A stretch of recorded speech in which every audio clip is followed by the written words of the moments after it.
Check 1 2. Check, check, check, check, check.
Well, good morning and welcome to Frankly Speaking here on WYDC TV Big Fox. I'm your host, Frank Acom, and we are broadcasting live from the Hesselson studio here on Marcus Street in Corning with our new expanded hours starting at 6 a.m. And I thank you so much for joining us this early in the morning. We have a lot to get to this morning.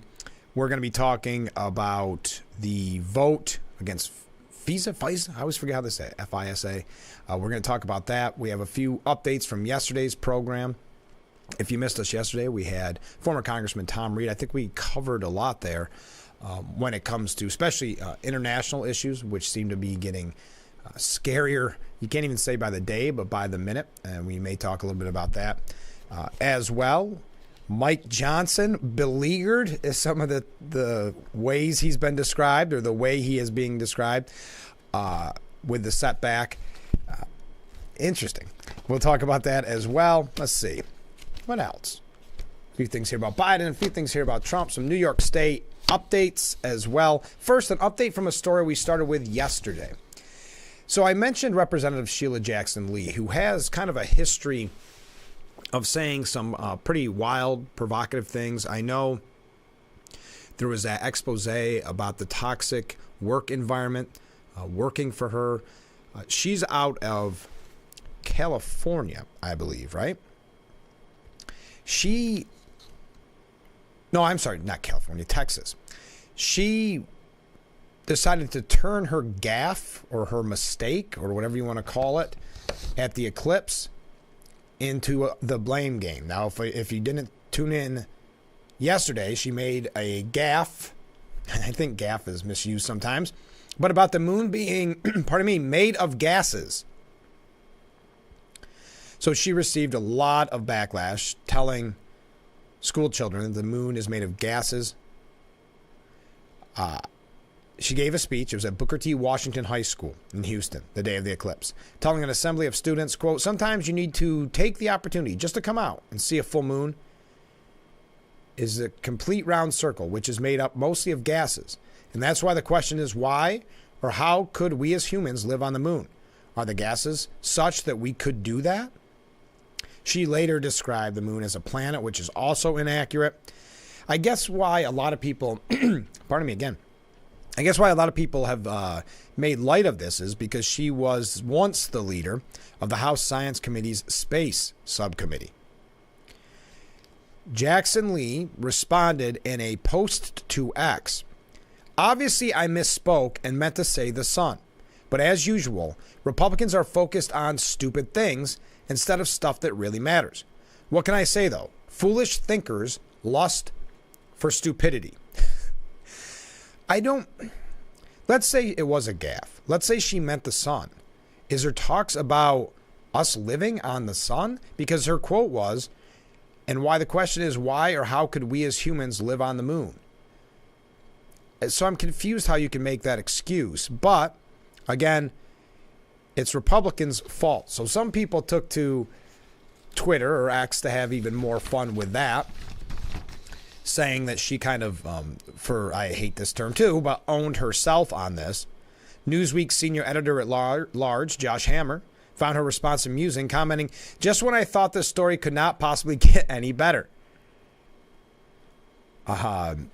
Conservative journalist Doug Powers quipped, the size of this cell phone is bigger than the sun.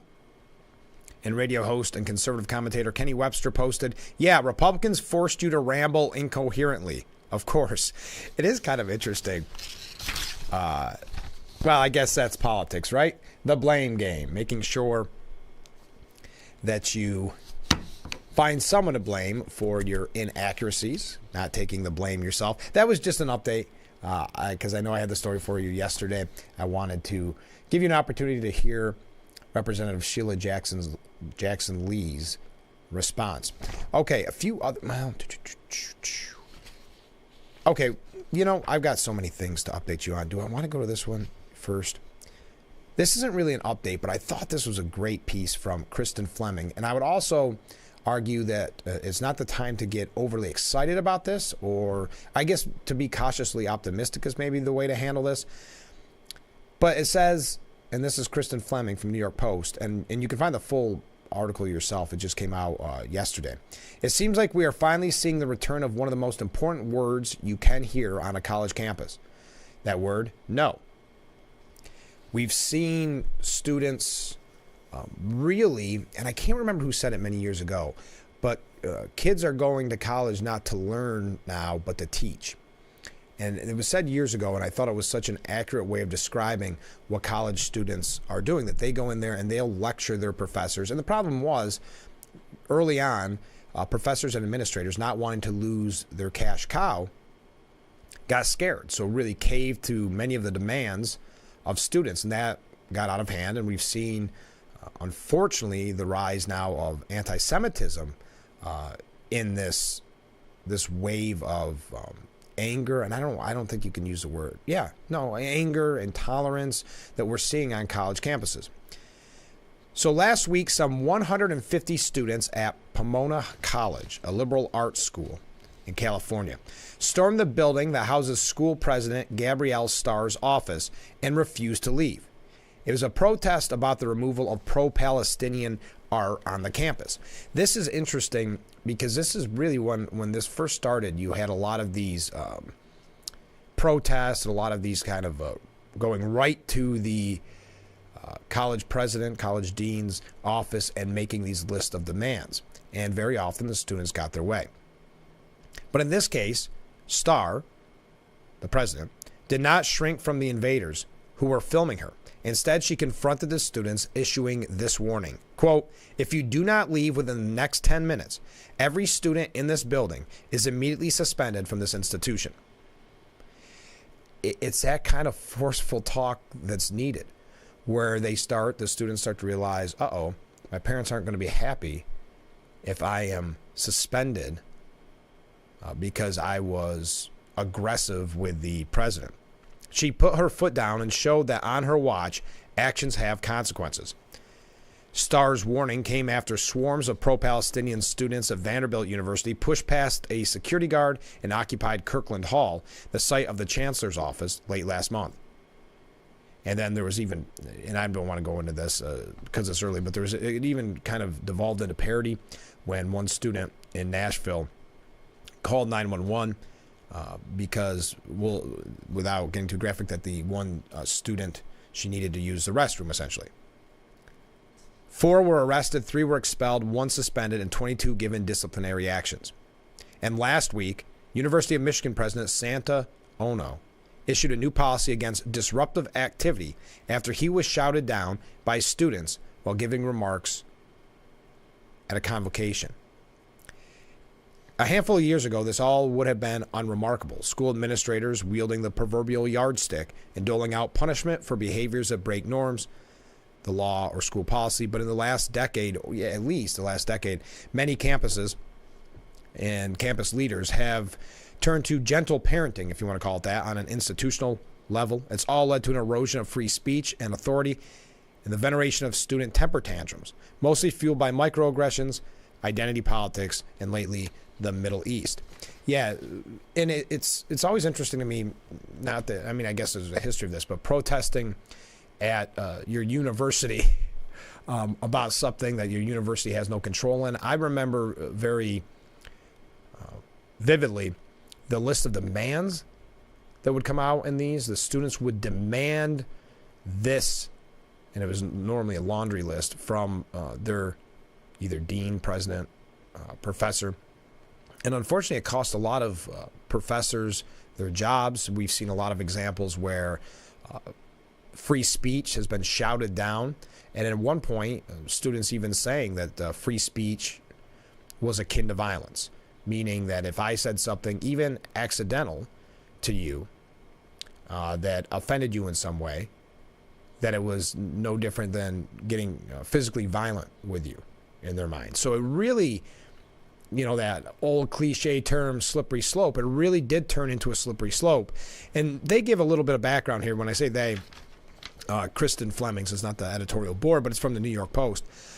They give a laundry list of some of these examples. And I know many people go back to when it was 2016 and Trump had won, and universities, they would have one university in Monday, I don't want to say where I think it was at, had puppy dogs and candy and coloring books for the students so that they could feel safe. But students have been emboldened as the adults retreat, lest the mobs get them fired or worse, canceled. The inmates have been running the asylum, but if the 2 weeks have been any indication, there's a correction afoot. And again, that's why I would say take it with a grain of salt, because it has only been a few weeks, maybe slightly going in a different direction. A lot of this has to do with the colleges looking at perhaps Harvard and some of the problems that they've been having with enrollment because of this anti-Semitism on college campuses, and realizing that they don't want to lose the cash cows of their students, but they don't want to lose it on the back end either, where people stop applying and new students coming in, because it got pretty hairy, and it still is, with this this strain of anti-Semitism and these violent and destructive protests. But there's also been another sliver of hope in a different realm of university leadership, a success story fueled by a healthy dose of no. In the lead up to Monday's NCAA Men's National Championship, UConn basketball head coach Dan Hurley was interviewed about his approach to recruiting players.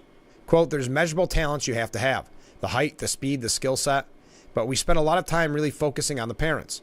Are they going to be fans of their sons when they are on campus, or are they going to be parents? Are they going to hold them accountable and have an expectation that if something goes wrong, their son has to work harder, do more, earn his role? In other words, Hurley is not afraid to say no to talent if they haven't been schooled in the ABCs of accountability culture."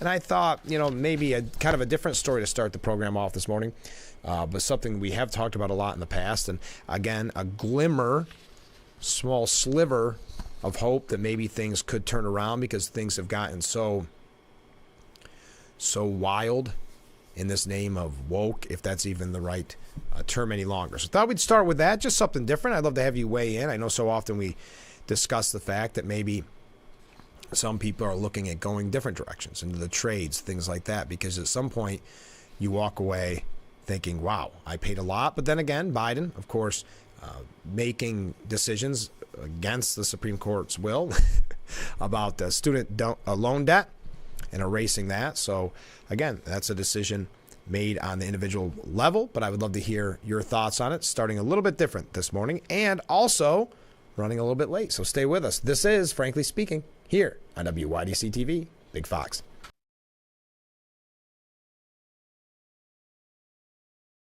Isn't your wellness important? Don't you want more energy? Now's the best time to make every day better and relieve those achy muscles and pains than with the Hesselson's Hot Tub. Hesselson's has hot tubs in stock and available for immediate delivery with unbelievable savings. Hesselson's offers 0% interest-free financing for up to 5 full years. Hesselson's carries the only hot tub brand in the industry with the exclusive freshwater salt system that is eco-friendly and easy to use and only enhances your hot tubbing experience. Come in today and see why your next hot tub should be a Hesselson's Hot Tub. And remember, it's always fun to poke in the corners at Hesselson's.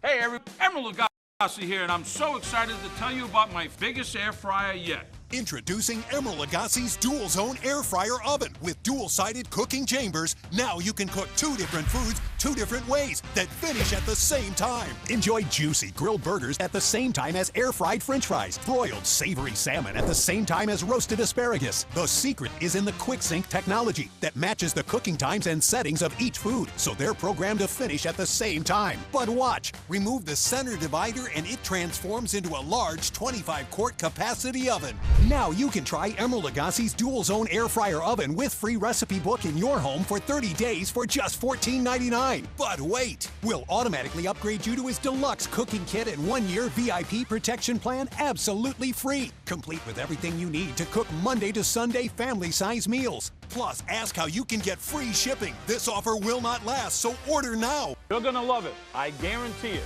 Fox Thursday, when the chefs are judged as a team. I've seen you better than this. Loyalties will be tested. If one of you fails, we all fail. Tonight.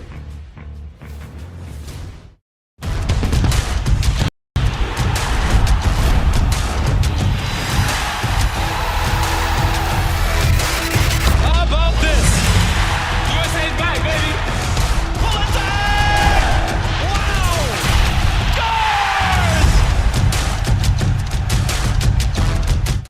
Scores! Set on Fox. It's the annual Scarlet and Gray game. The new era begins today. In a pivotal year for head coach Ryan Day, Ohio State looks to rise to the top of college football once again. Are you kidding me? Who will be the next Buckeye QB? Wow, how about that? Or the next great receiver? Buckeye Nation has been waiting for this moment. It all begins with the annual Ohio State Spring Game. Saturday at noon Eastern.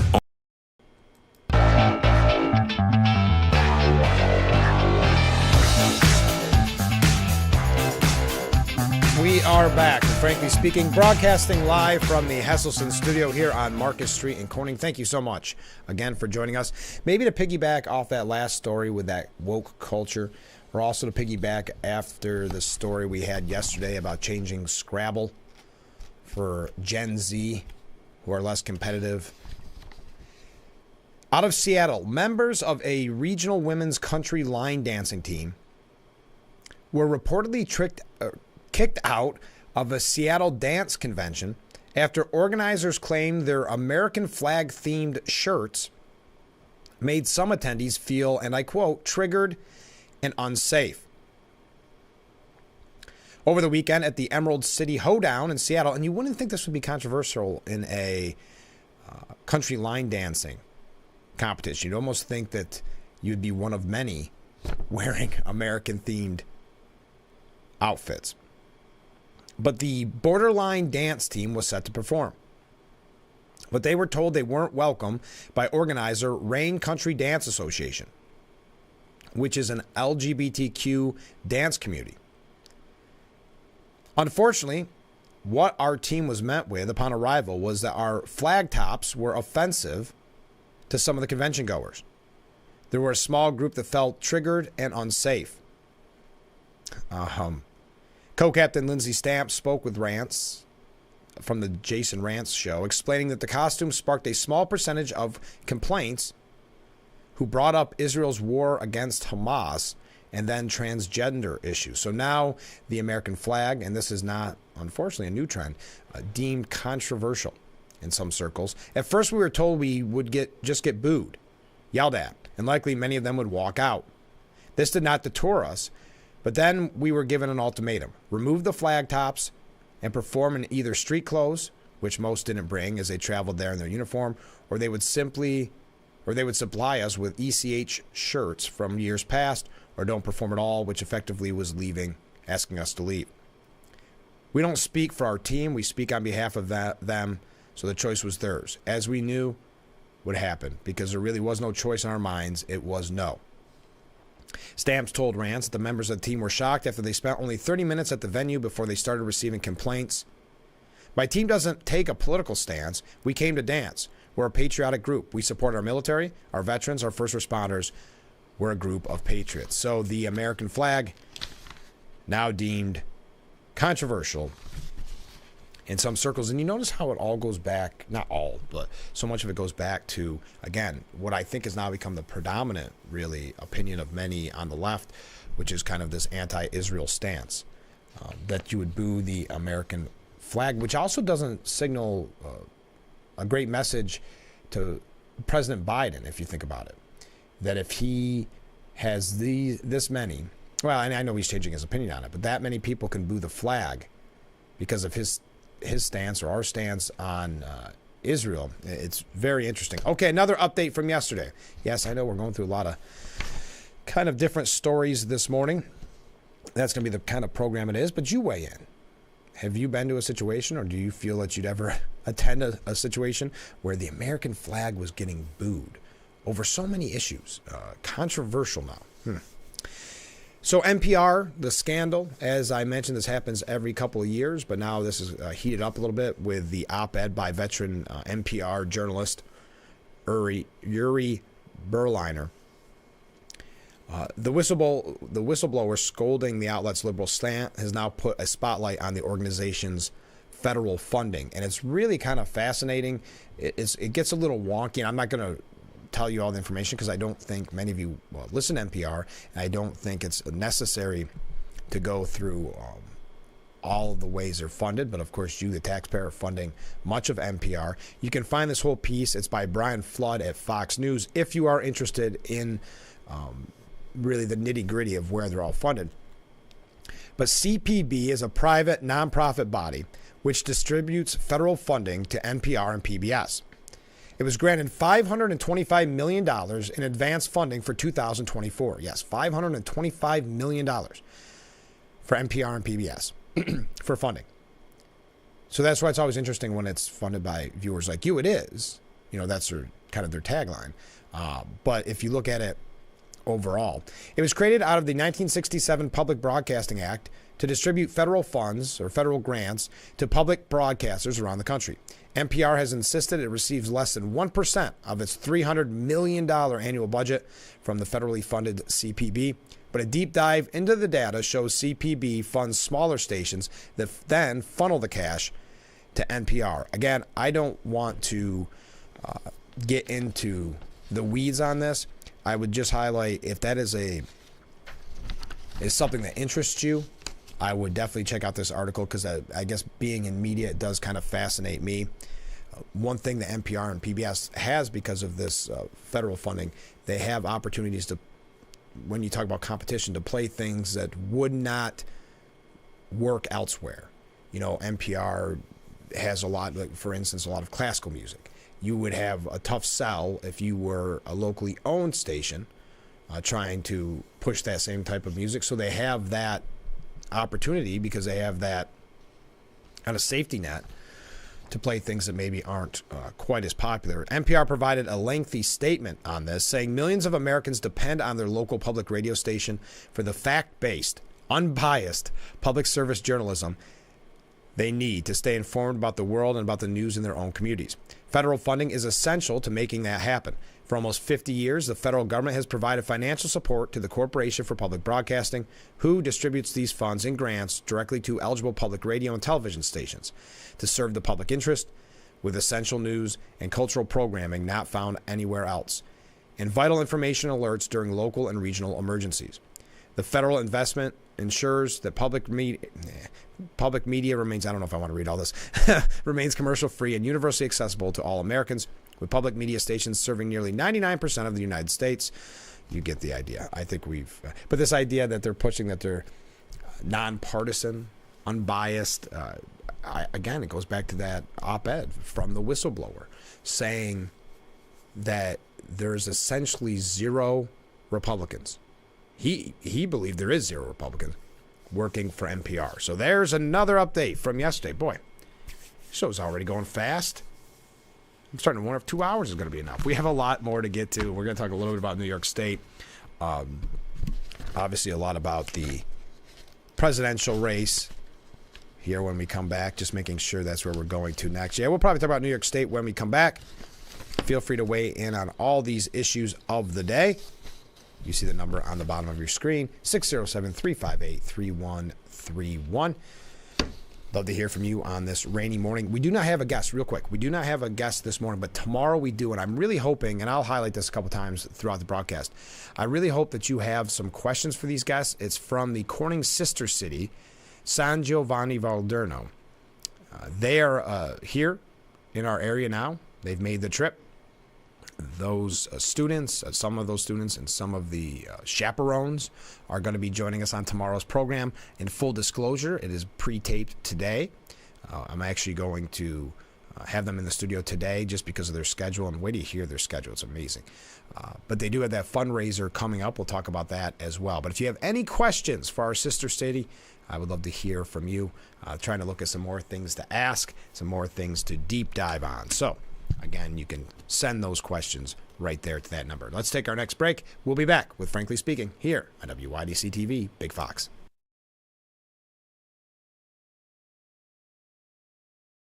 We are proud to serve our country, to serve our local communities, to wear the uniform, to be a soldier, to serve abroad when and where duty calls. We are ready to stand with our brothers and sisters to defend, to serve, to fight. We're always ready. We're always there. We are the New York Army National Guard. You'd have to get in the seat of a John Deere 3 Series tractor, not because of the powerful implements, or because of our unmatched dealer support. Not even because it's in it for the long haul. You just have to get in the seat because being this efficient just feels good. Right now, get 0% financing for 72 months on a John Deere 1, 2, or 3 Series compact tractor. Are you over 50? Would you like to get up to 33% more income in retirement? Then call now and get this free book, Annuity Do's and Don'ts for Baby Boomers, from a leading financial firm on maximizing your income in retirement. This book reveals little-known secrets about annuity strategies in simple-to-understand terms that can help you make the right choices before buying an annuity. And if you call right now, as a bonus, we'll throw in a free annuity rate report. We've researched over 1,200 annuities summarizing the rates and benefits for you. So don't miss out on this opportunity because supplies are limited. Call now and find out how you can get up to 33% more income in your retirement, and you'll receive Annuity Do's and Don'ts for Baby Boomers and the Annuity Rate Report as an added bonus. Both books are yours free, just for calling Annuity General today. Call 800-354-5972. That's 800-354-5972. Again, 800-354-5972. For the very first time, you'll all be cooking a 3-course meal. Fox Thursday. No. When the chefs are judged as a team. I've seen you better than this. Loyalties will be tested. If one of you fails, we all fail. Somebody, no. All new Next Level Chef. Then, romance has bloomed, but the clock... I'm going to ask Joy to go out. ...is ticking. Any concerns that you have? Yes. You need to send someone home. tonight. A little rainy out there this morning, but still a beautiful view of Market Street as we broadcast live from the Hesselson studio. Thank you again for joining us. Let's talk New York politics for a moment. We could be seeing another deadline push into what would be the third week, the deadline for the New York State budget. Protracted negotiations over the 10-day late, New York State budget remains unsettled and are likely to spill past the end of the week, lawmakers said on Wednesday, as intricate talks over housing policy presents the central sticking point. Now, this is coming from the New York Daily News. Now, if you're not familiar with the New York Daily News, they're far left. I know I often bring up the Post, which seems to be, some would say, right. New York Daily News, far left. Listen to how they say this. This, I think, will get your attention more than anything else in this article. Do you agree with this next line? Governor Hochul, a centrist Buffalo Democrat, and the left-leaning Democrats who control the legislature once hoped to broker a budget agreement by the April 1st deadline. Do you agree with that? And the rest is kind of okay, but do you believe that Governor Hochul is a centrist Democrat? I will open that up to you. But State Senator Brad Holman Siegel, a Manhattan Democrat, suggested yesterday that the state could be headed for what they're calling a matzah budget, one arriving in time for Passover, which begins on April 22nd. Wow. The talks have been delayed in part by scheduling challenges poised by the Easter holiday weekend and the solar eclipse. On Wednesday, Hochul visited Washington to meet with the White House, a trip that figured to limit any immediate budget progress. So you have Easter, you have the solar eclipse, and Hochul's trip to Washington. So now we're seeing as far out as the 22nd. Could be longer than that. We could be looking at May. But there are a few. What did I do? Lose one of them? I had a couple of good updates on New York. I was almost going to say surprising, but that would sound biased. So no. New York lawmakers want to define squatters as trespassers and not tenants. So this is getting some more traction. We heard from Assemblyman Phil Palmisano not that long ago about this exact issue, that they had a bill up. New York lawmakers are calling for new legislation to crack down on the issue of squatters. The bill establishes for the first time that squatters are not entitled to tenant protections. But even the lawmakers admit it is only a first step as they seek to grapple with a problem that is claiming more and more victims. Again, I don't know if this is just a perception problem. That seems to be the excuses they use. But yes, this is a very serious problem in all of New York. Senator John Liu is a key sponsor of a bill that will change state housing laws to state that a squatter isn't entitled to tenant protections and can be evicted. Quote, a squatter is a squatter, and we need to make sure that our laws clearly define that. Assemblyman Ron Kim said, we want to send a clear message to squatters, anyone trying to squat, that your days are over in New York. CBS New York political reporter Marcia Kramer asked Liu, why not change the 30-day rule to make it easier for cops to evict squatters? Because right now, 30 days in the city, if you were to move in, sneak into somebody's house in 30 days, then you have protection. Well, we want to explore additional and stronger protections for homeowners without inadvertently hurting legitimate tenants. The 30-day rule was originally enacted to protect tenants from eviction. For one reason or another, they couldn't pay their rent. Lawmakers are hesitant to water down that law. So it sounds like a little bit of window dressing here to make, because obviously when you talk about public safety, you talk about immigration, and you talk about squatting, those are issues that New Yorkers are focused on, and these are still, at the end of the day, many of them thinking about the political aspect of this. So if they're not going to take it seriously, we'll see. We know Assemblyman Phil Palmisano's bill did. We'll see if this is not a little bit of window dressing to show your constituents that we care. So I'm not sure what. Next time we have Phil on, we'll have to ask where his bill went, because that is, or he. I don't know if they call it co-sponsor in Albany. I always forget, but that bill actually had some teeth to it. This, I don't know if you're already arguing over the 30-day rule. But the 30-day rule, like I said, was originally enacted to protect tenants. But Kramer reports the problem in a nutshell is this. They can't solve it because there are so many possibilities and so many proposals to change it. One lawmaker wants to change it to 45 days, another to 90 days, another to 180 days. And right now there is no consensus in the city council or in Albany. So some traction there. At least there's still talks that it hasn't faded away because it is becoming a more serious problem daily. And the other good New York State issue, New York State topic that I think you're going to find very interesting. Well, I'll tell you all about it when we come back. Stay with us. We'll be right back with Frankly Speaking here on WYDC TV, Big Fox.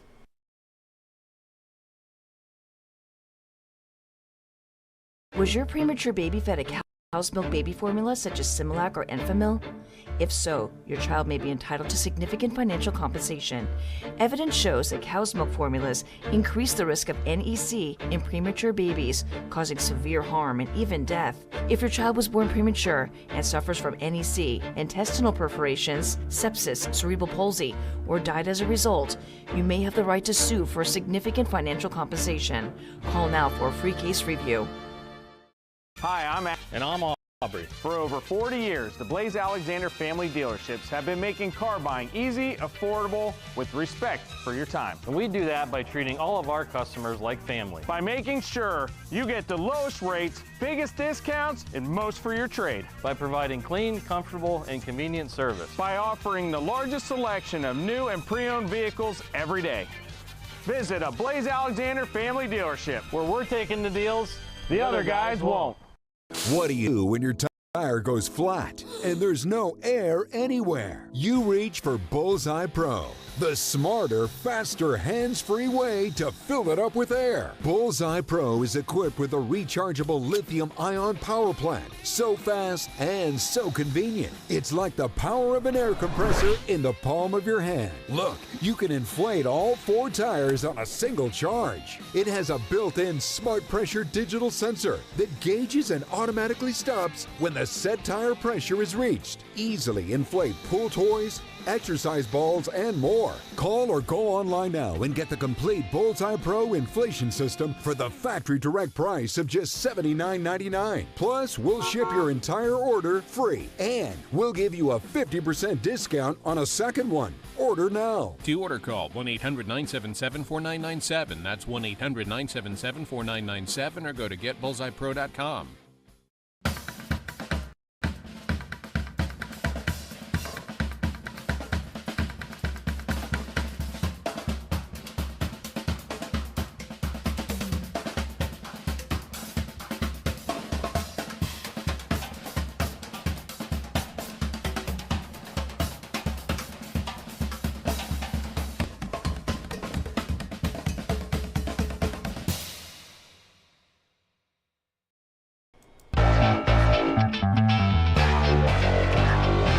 We are back with Frankly Speaking here on WYDC TV, Big Fox. I am your host, Frank Acom, and of course, we are broadcasting live from the Hesselson studio here on Market Street.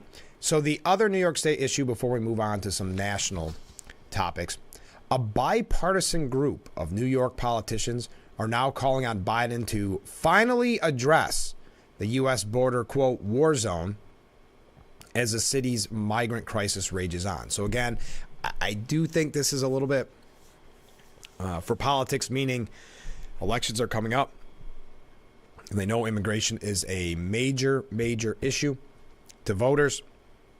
So now when President Biden, we actually have a story on this a little bit later on, that President Biden has had all the 3 years and has done nothing to protect the border. Now Democrats are trying to find a way where they can run on that they're tough on the border. So I wonder if it's a little bit of this, but a bipartisan group of New York County leaders is calling on President Biden to immediately address the war zone at the southern U.S. border, which has fueled the ongoing migrant crisis in the Empire State. The politicians sounded the alarm 2 weeks after hearing horrific stories of human and drug smuggling during a trip to the U.S.-Mexico border, where they witnessed a laughable lack of security and technology, allowing thousands of people to pour into the United States unvetted. And we've talked about the security implications of unvetted. We've talked about the threat of terrorism because of this lack of security and technology. The situation is dire, said New York State Association of Counties President Daniel McCoy, a Democrat, who wrote in the scathing letter to Biden that was sent on Tuesday.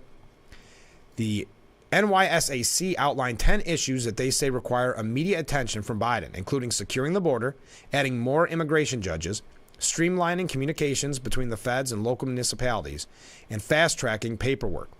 We urge you to prioritize addressing the migrant crisis and implementing comprehensive reforms to our immigration system. And I don't know if you saw, but it is being reported that Biden may do a little bit for the border, but as so many people have said, it's almost too little too late. I mean, we need something done. But if this is all for running for president, re-election, where was this the last 3.5 years? The well-being of our communities, I'll continue with the letter. The well-being of our communities, the dignity of migrants, and the bedrock ideals of the United States of America depend on swift and decisive action. The delegation said it was startled by the national security risks at the porous border barrier, which is manned by an understaffed U.S. Border Patrol equipped with antiquated technology, such as cameras that only record in black and white. Our delegation met with U.S. Custom and Border Protection officers and U.S. Border Patrol agents and saw and heard accounts of drug and human smuggling, gaps in physical border barriers, the nightly dangers of the war zone of illegal crossings, the unknown number of individuals who escape capture every day and night, the lack of modern technology and equipment. Yeah, I've got to mention, and we'll talk about this story later, but this has been such a major issue for so long. And it's sad. I don't know what it took to get a lot of people to pay attention to this, because it shouldn't have, and I'm not criticizing this bipartisan group. I'm just saying it didn't necessarily need to take a trip to the border to recognize this and see this. I haven't been to the border to see it, but I think we all recognize, myself included, the real problem here. And that's why some Democrats are now trying to campaign on the other side than perhaps they've been for the last 2, 3, 4 years. It's evident the current immigration system is failing to effectively deter illegal entry into the United States. The letter comes as a direct response to the fact-finding trip, which included stops in El Paso, Texas, and Mexico, that McCoy, the current Albany County executive, took with representatives from Orange, Clinton, Erie, Oneida, and Chautauqua counties in late March. It was organized by the National Association of Counties. Without consequences for illegal entry, the flow of migrants will not stop, McCoy wrote. Policies must be implemented to ensure that consequences are enforced consistently and uniformly across both our southern and northern border. Now, we'll talk more about this a little bit later on, as we have quite a few updates about President Biden as well as former President Trump. What do you think about Mike Johnson? I know I ask this. It seems like I'm asking this every day now. But when you had the Foreign Intelligence Surveillance Act, that was blocked by his fellow Republicans, there is some more talks of the beleaguered speaker maybe being in a little trouble, and perhaps the only one that can save him is former President Trump and the stance that he takes. I'm not sure. I know we had former Congressman Tom Reed on yesterday. He doesn't think anything will happen right away. And I would have to say, I really hope nothing happens before the election. I don't think it's a good look. I think we can make it till November. He's not doing that bad of a job. He seems like a very good man. So I would argue that maybe that's not in our best interest. All right. Also, do you think, what is your opinion on this? I'll ask you if you'd like to text in at any time. What do you think when you see now this push about the border, whether it's from Biden, which we'll get to later on, or whether it's from certain Democrats campaigning, that now they're concerned about the border when it has not been an important issue to them for the last 3.5 years? Because we all recall it was the first week, something like that, where Biden got rid of Trump's executive orders, and it caused what we see now as this open, porous border. And it's got a lot of people concerned, and rightfully so, because it's not just the ones that we know about. It's the getaways, I think they're called, and get past security altogether. It's about where they're from. Is there potential for a terrorist attack, which is terrifying at a time when obviously the world is a little bit on fire. Some of the groups like Iran, who is threatening Israel, could they have some groups coming across the border? We know there's a lot of people from China that are coming over the border. What does that mean? Just a lot of questions with no answers, almost seemingly turning a blind eye and hoping that you aren't paying attention. So it is rather interesting. Here's a good comment from a viewer. Isn't it funny how important abortion and immigration become when election time comes? Yes, I would agree. Now, the abortion issue, I know that has been all over the news. That is something that is being talked about extensively on all the broadcasts because they believe it's almost that they've accepted it as fact. And it's not that I haven't. I'm just curious to what degree they've accepted it as fact that this is going to just be a boom for Democrats. The Democrats are going to run on this heavily. Now, we know that Biden, especially Harris, are campaigning on abortion. And we know that depending on the district, many Democrat politicians are as well. So it's interesting to me, and we're going to get to this as well, but some of the topics that Biden picks to campaign on, one of his former campaign people, I'm not mistaken, I don't have it right in front of me, but we'll get to it later on, saying enough about infrastructure. People are really hurting out there, and we are going to talk about inflation. It is... Have you noticed inflation is being discussed a little bit more? That they almost cannot deny it at this point. And I don't mean the Biden administration, the media. They can almost not deny it because people, it's laughable when you see the idea of never mind your experience at the grocery store. We're telling you things are amazing. And so as you can't pay your bills are stacking up. They said credit card debt is... and mispaid bills on credit card debt, I should say, is record highs. And so when you have all that add up together, and then you have something like the star-studded $25 million fundraiser from the president, I think the media is starting to realize the optics aren't good, and we have to spin this another way. We have to skid into it in a way. So anyway, we got to take a break. I know I'm running on tangents this morning. I apologize. So stay with us. We'll be right back with Frankly Speaking here on WYDC TV, Big Fox.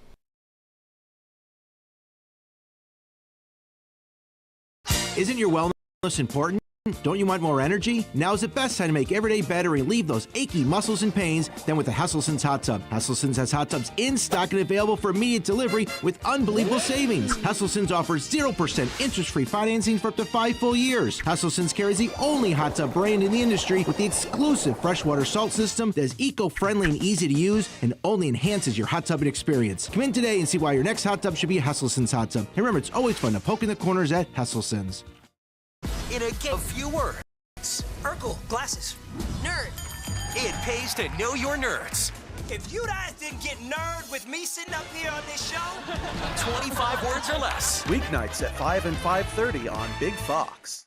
And something with a diamond in it. Diamondback rattlesnake. It's in the name.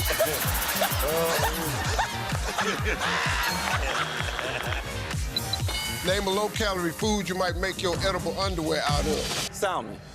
Watch it weeknights. Share it the next day. Wild caught Norwegian teriyaki. Share in the fun. Weeknights on Family Feud. 7 and 7:30 on Big Fox. The Sports app isn't just any sports app. Your teams, your highlights, your scores. Get more of what you want. To the end zone. Stream your teams live. It's free with your pay TV subscription.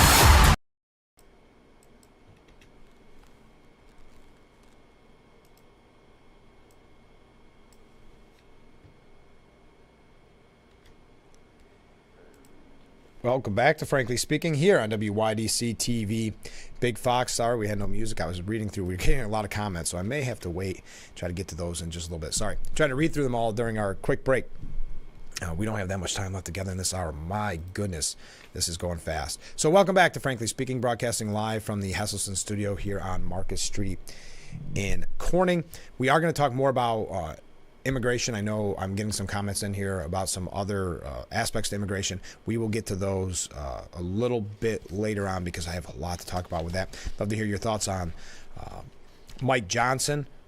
Now, Nancy Pelosi says the House GOP has greatly diminished our reputation in the world. Mike Johnson and Republicans greatly diminished our reputation in the world. It wasn't the Afghanistan withdrawal. It wasn't our handling and our back and forth of really turning our backs in many ways on our ally Israel. None of these things, and we can go on and on and on. None of those. It's because that the Republicans in the House, I should say, are making decisions that Nancy Pelosi doesn't like. I'm kind of confused. But a big update here. I know we normally talk about Robert F. Kennedy Jr. because he is the third to go. Oh, I forgot to. Darn it. I'm going to have to search for that. There is a major push, and I meant to print this out yesterday, major push for presidential debates. And when I think about Robert F. Kennedy Jr., I think about the chance of him being in a presidential debate if you look at the polling numbers. And I'll see if I can find that. They're trying to convince Biden. By they, I mean the media, some of the Democrat Party saying, Biden, you have to debate Trump. I still am not convinced it's going to happen, but they believe it'll be beneficial to Biden. I'm not sure about that, but I think the media wants that. Well, first of all, they want the ratings. Number two, they think they're hoping for a State of the Union type address, but as we had a viewer say the other day, that was more, that's scripted. And when you get in there with Trump, you're talking a whole different ballgame. So I don't think, and I've said it a million times on this program, I don't think we'll see a presidential debate because I think they'll go with the Ronna McDaniel way of saying, no, we cannot give this person a platform. We cannot give Trump a platform. We cannot, because even one of the articles I read said essentially that they're concerned that they would give Trump the opportunity to spread his extremist message. But I'll see if I can find that when we go to break, just so I can mention it. But wow, that was a tangent. So we normally talk about Robert F. Kennedy Jr., and the reason I thought about the debates is because he could be in a debate if there is one. But we haven't talked about third-party candidate Cornel West. I think Jill Stein is technically still running as well. But why am I bringing up Cornel West? Because yesterday, the independent candidate announced that he has chosen his VP nomination, his VP running mate, Dr. Melina Abdullah. He announced in an interview on the Tavis Smiley show that he chose Abdullah, a professor and the former chairwoman of Pan-African Studies at California State University in Los Angeles, as his pick for his vice presidential candidate. Quote, at this historic and pivotal moment, it is my profound honor to stand alongside my dear sister, Dr. Melina Abdullah, a fierce and tireless advocate for truth, justice, and transformative change. Sister Melina's incredible courage, keen intellect, and deep vision have greatly served the cause of liberation and education, worker rights, and both racial and gender justice. Abdullah is also known for being one of the co-founders of the Los Angeles chapter of Black Lives Matter and director of the Black Lives Matter Grassroots. West added, her unique analysis and witness helps us confront our crumbling era of empire, white supremacy, and patriarchy. I look forward to working with her as we strengthen our commitment in our campaign for truth, justice, and love. Now, a recent poll from Quinnipiac University conducted between the 4th and the 8th of April revealed that Trump had a slight advantage over Biden. Independent candidate Robert F. Kennedy Jr., Jill Stein, and West. Of the people surveyed, 41% said that they would vote for Trump, 38% said that they would vote for Biden, 12% expressed support for Kennedy, and both West and Stein earned just 3%.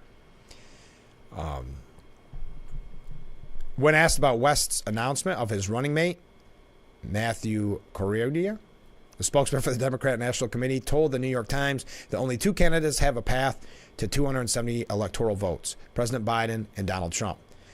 The stakes are high, and we know this is going to be a close election. That's why a vote for any third-party candidate is a vote for Donald Trump.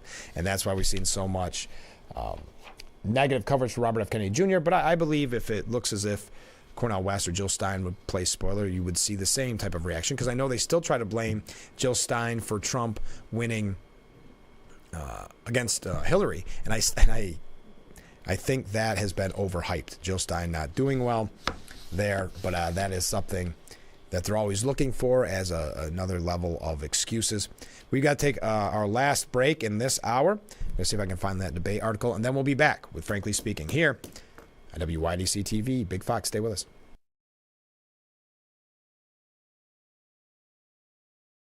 Getting aerial video for a commercial used to be extremely expensive, but not anymore. WYDC TV Big Fox now offers the Twin Tiers amazing aerial video for your business. We do it with our state-of-the-art drone and commercially licensed aerial pilot. Beautiful HD aerial video and pictures custom-made for your commercial. Call or email now to advertise on Big Fox TV and let everyone see your business in a whole new way. It's a season of sharing. Having a good time has always been my number one goal. I tend to get crazy. At my age, I should not be jumping up and down like that. And if you don't know what I mean, ask your mama. The young ones, y'all like, we don't know what you're talking about. But I promise you, in 30 years, you will. It's the best time in daytime. Weekdays at 2 p.m. on Big Fox. Is this start of a dynasty? Ryan Blaney is a NASCAR Cup Series champion. A redemption tour? Ready to go to work. Is this the face of a ruthless competitor or a villain? I'm being your favorite driver. Is it time for a breakthrough? Let's go! To get back to breaking stuff? Or is this the makings of the wildest ride you'll ever witness? It's all of the above, and it's about to go down. Any questions?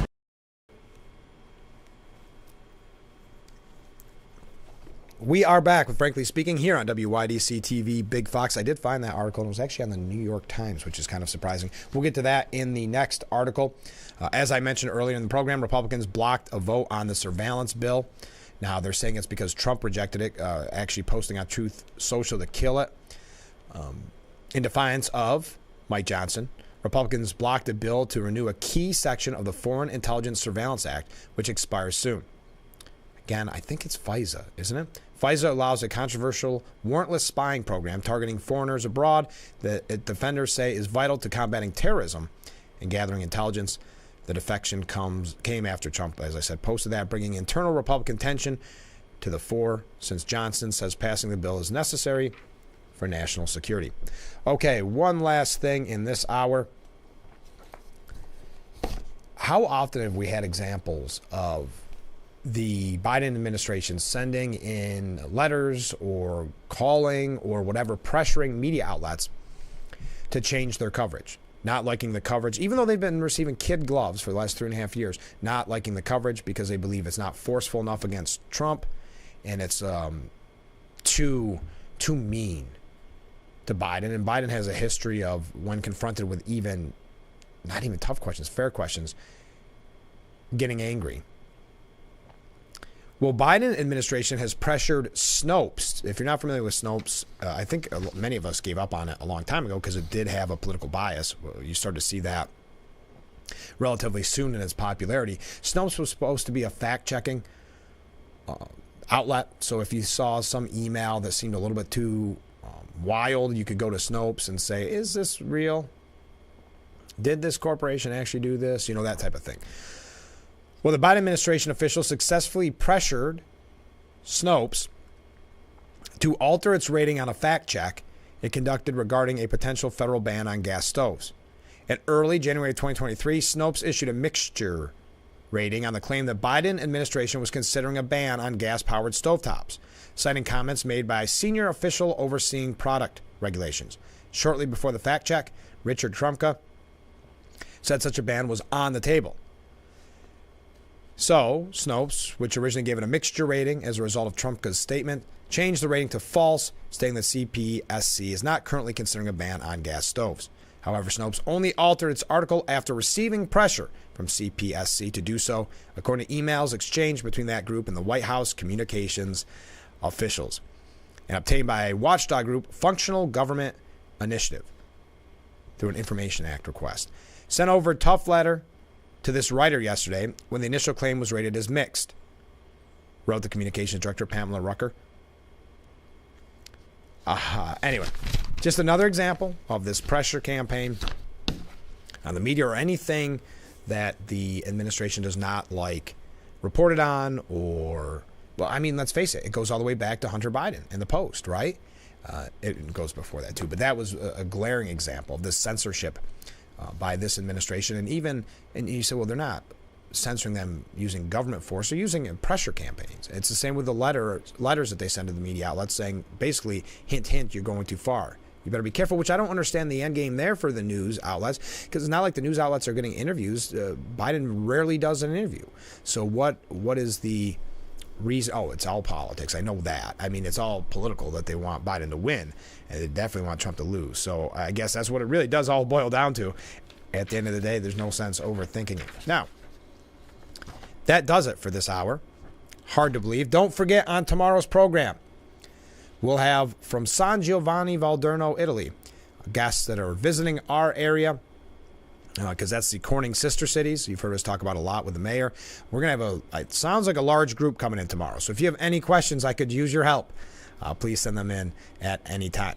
Now, let's take our last break for this hour, and please join me in the 7 o'clock hour of Frankly Speaking here on WYDC TV. Big Fox will be right back.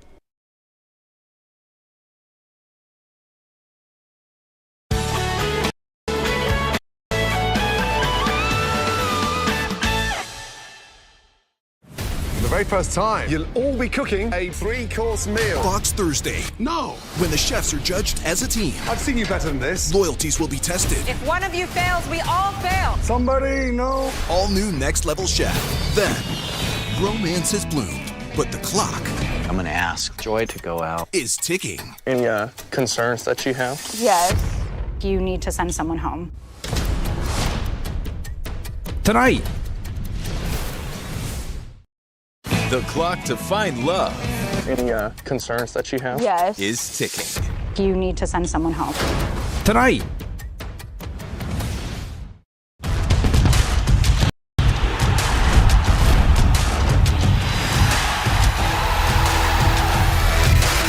How about this? USA's back, baby. Pull it back! Wow! Scores! Shell Missy face off in Why can't we watch DuckTales? Because we don't learn anything. Book Smarts versus Street Smarts. Is it working? Are you feeling motivated? Very. It's the battle of twins. Life is so confusing. I always hoped it would be easier for me when I grew up. It's gonna be all right.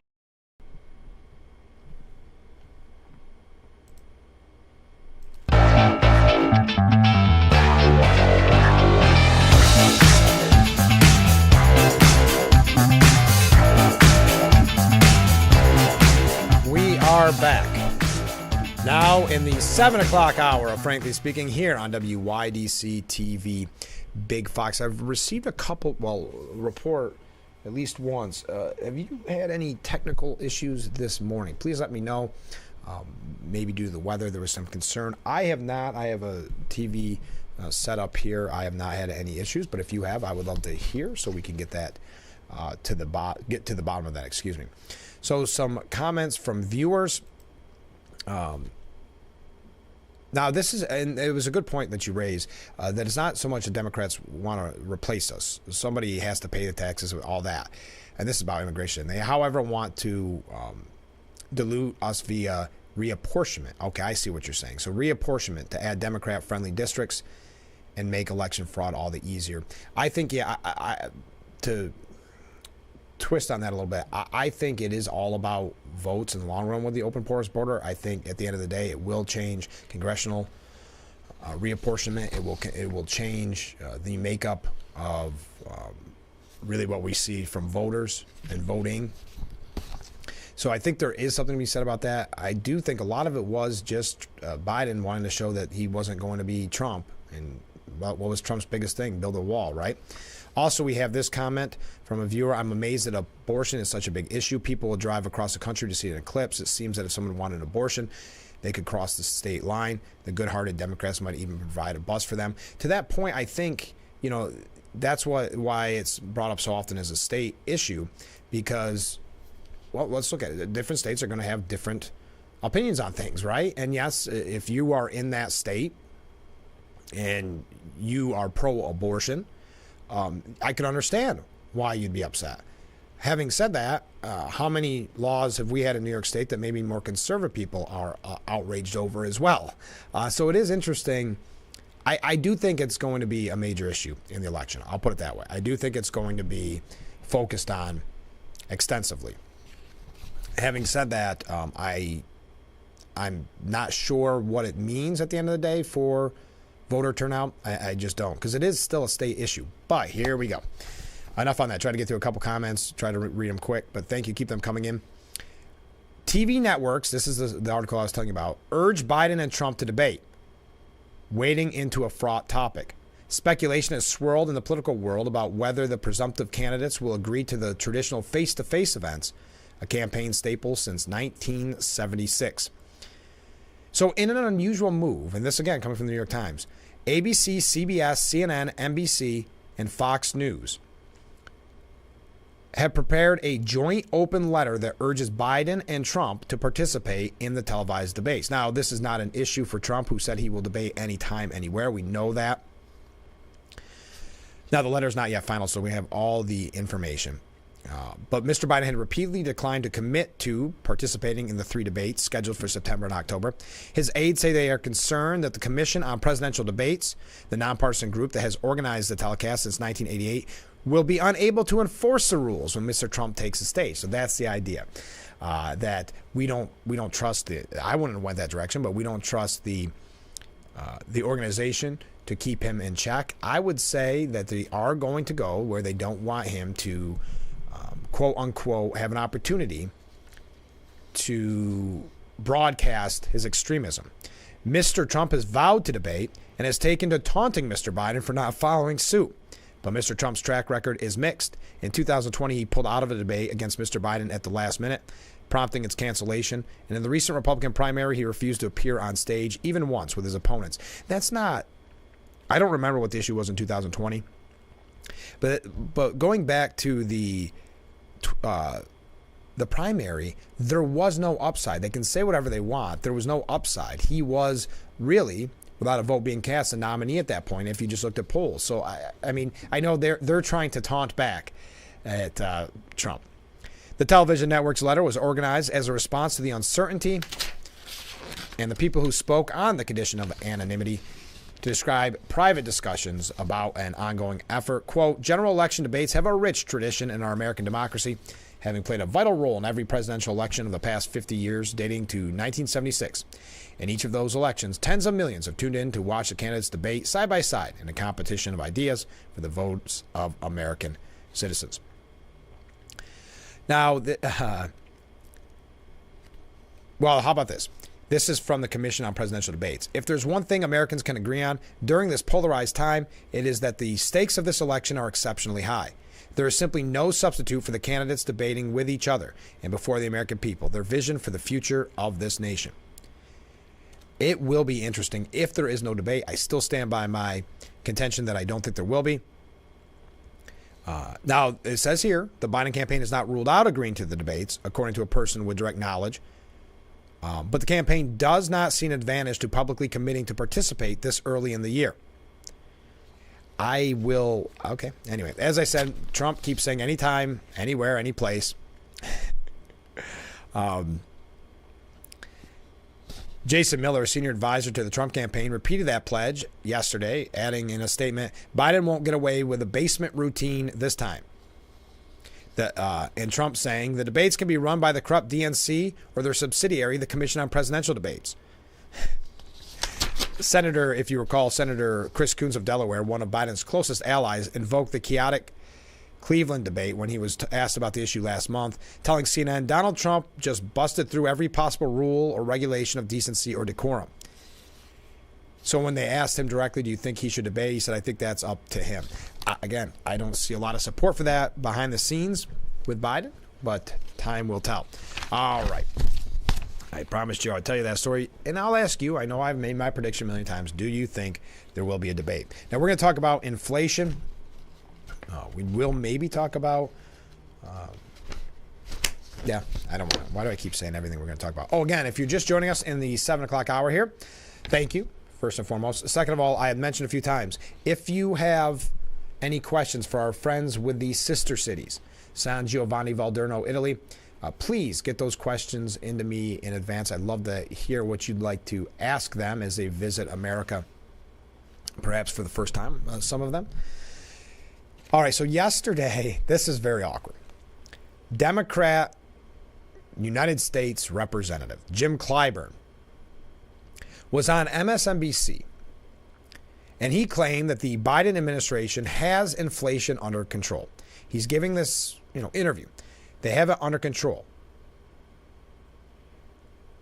And he bashed social media for spreading disinformation about inflation. Now, think about, again, we talked about the blame game in the 6 o'clock hour. The interesting thing about inflation is you can feel it. It's not social media telling you that you're going broke, essentially. It's not the social media or the mainstream media or whoever telling you, boy, times are tough. It's your wallet telling you that. It's the receipt from the grocery store.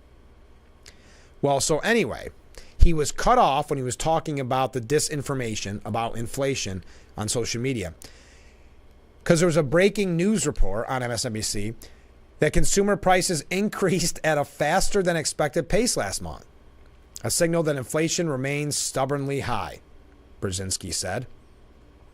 The Consumer Price Index, released by the Bureau of Labor Statistics amid MSNBC's Morning Joe, came in at 3.5%, ahead of the 3.4% headline inflation figure economists surveyed by FactSet expected, and above February's 3.2% reading.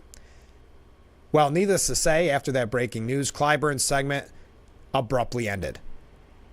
So, never came back. The Dow was off more than 500 points in Wednesday's trading on fears that the out-of-control inflation will keep interest rates high for the rest of the year. So that's got to be, that's I guess what you'd call embarrassing timing there from MSNBC. Maybe not the best idea to run that breaking news right at that moment. We've got to take our first break. We're just getting started in the second hour of Frankly Speaking. Keep those comments coming in, and we'll be right back. Please stay with us.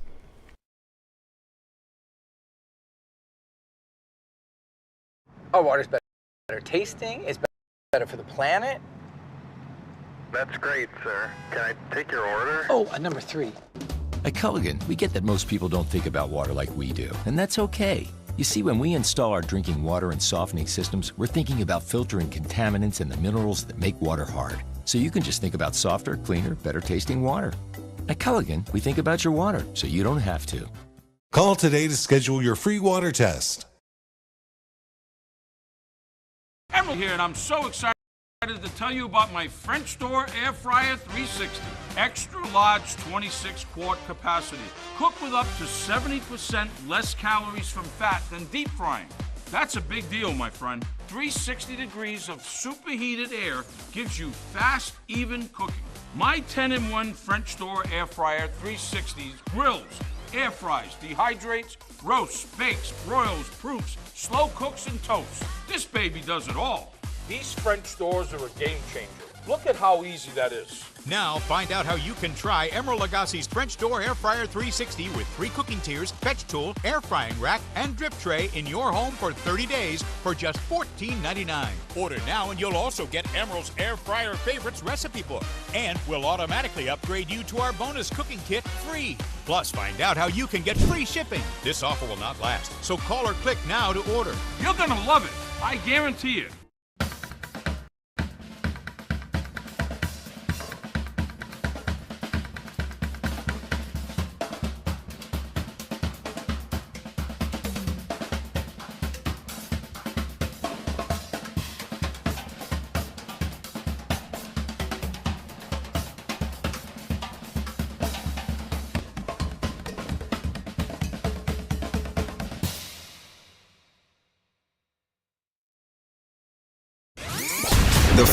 Fox Sports app isn't just any sports app. It's your sports app.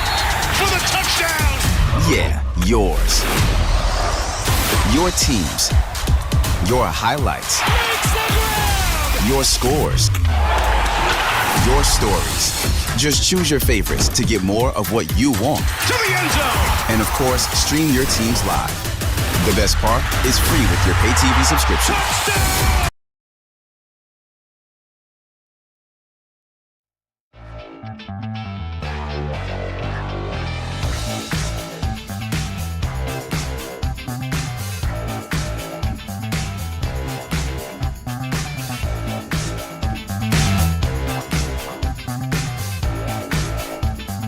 And we are back with Frankly Speaking. Excuse me. Here on WYDC TV, Big Fox reading all the comments. Why would Biden's handlers let him debate? It's better for people to think he might have dementia than debate and remove all doubt. Or why schedule any debates with a placeholder that will eventually bow out of the race? Oh, the theory, kind of like we mentioned yesterday or whatever day, that Joe Rogan has, that it is still going to be a Gavin Newsom or some out there candidate that moves in. Biden says, I just can't do it. Health issues or whatever, just come up with some excuse, backs out. Kamala, not wanting to upset those in the DNC, says, yes, I'll stay on as VP, but let's let Gavin Newsom or someone else try it. So, yeah, I don't see his handlers. I don't think there's enough preparation in the world for Biden to be ready for that debate with Trump. I mean, we know they prepared every minuscule thing that they could about the State of the Union, and there was still that one time where it did not go well when he went off the cuff. But otherwise, I don't see how they can prepare for a debate of that magnitude, because they would be thinking the whole time that if Trump really gets them, that's it. We're done. Unless they say, well, then we have to find somebody new. I don't know. Back to infrastructure, not infrastructure, back to inflation, but it ties in with infrastructure. Ron Klain says President Joe Biden's re-election message is too focused on infrastructure. That's not how I would have put the headline, but that's how CNN put the headline. President Joe Biden's former chief of staff said that the president is too focused on infrastructure and should instead prioritize America's economic concerns. Well, they have been running on Bidenomics, and everybody behind the scenes said, stop running on Bidenomics. People aren't happy with the economy right now. You don't want to take full credit for it. But this is a quote, and it's going to tie into a bigger kind of piece on this. But he said, quote, I think the president is out there too much talking about bridges, Ron Klain said to Politico. He does 2 or 3 events a week where he's cutting a ribbon on a bridge. And here's a bridge. Like I tell you, if you go into the grocery store, you go to the grocery store and you know, eggs and milk are expensive. The fact that there's a blanking bridge is not, and then he got kind of cut off. He's not a congressman. He's not running for Congress. I think it's kind of a fool's errand. Like it's a bridge. And how interesting is the bridge? It's a little interesting, but it's not a lot interesting. The president's most effective economic message is contrast around those whose side are you on, and compassion for the pinch of family budgets, and his agenda to bring down costs and raise incomes, and then lauding achievements, especially ones with abstract benefits, is less pervasive with voters. So we tie that in with a piece by James Bovard from the New York Post. And he says, Biden pays the price for causing runaway inflation as Americans are buried in bills. And that's a great point, that this is the policy of this administration to spend recklessly with no abandon. The Biden re-election victory parade hit a pothole the size of Ohio on Wednesday. The latest consumer price data show inflation is accelerating and hitting an annual rate of almost 5%. Democrats fear that the inflation rate could soon be higher than President Biden's approval rating. Now, this is James Bovard. In January of 2022, quote, I predicted here that inflation would politically bankrupt Biden, that it would be the wrecking ball that could politically destroy Biden.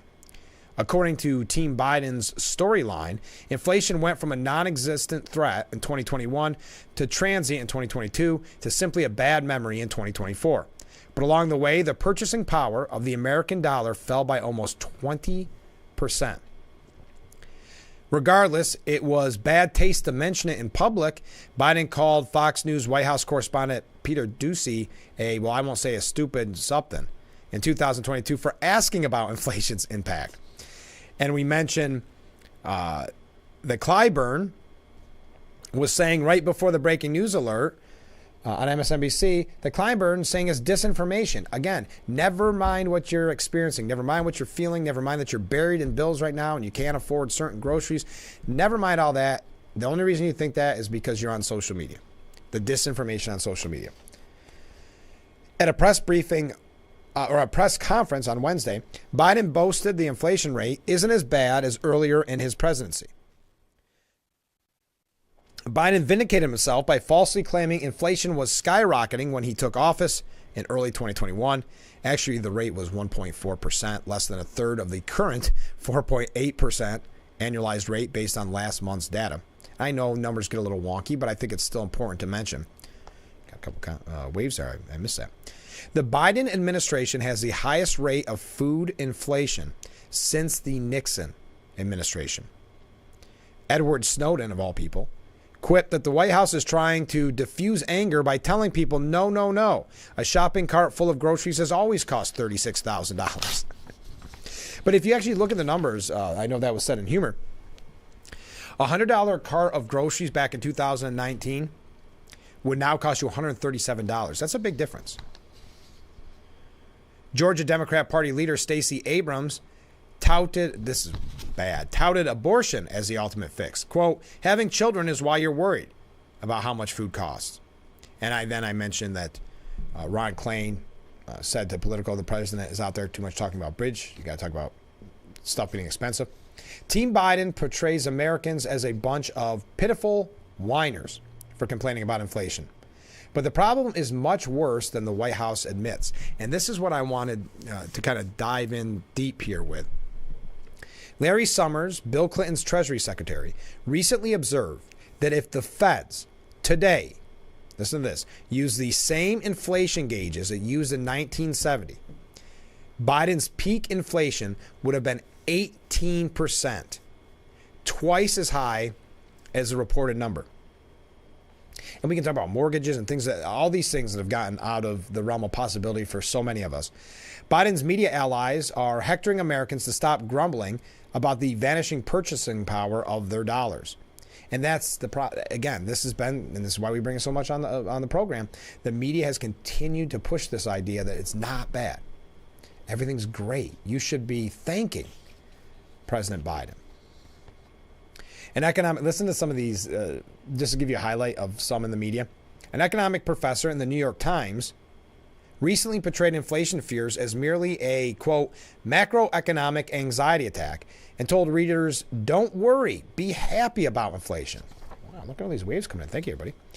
The Washington Post showcased a professor who told families earning less than $289,000 per year to adjust to inflation by eating lentils instead of meat, ditching their car and taking public transit, and maybe letting their pets die because veterinary costs are rising at 8% a year.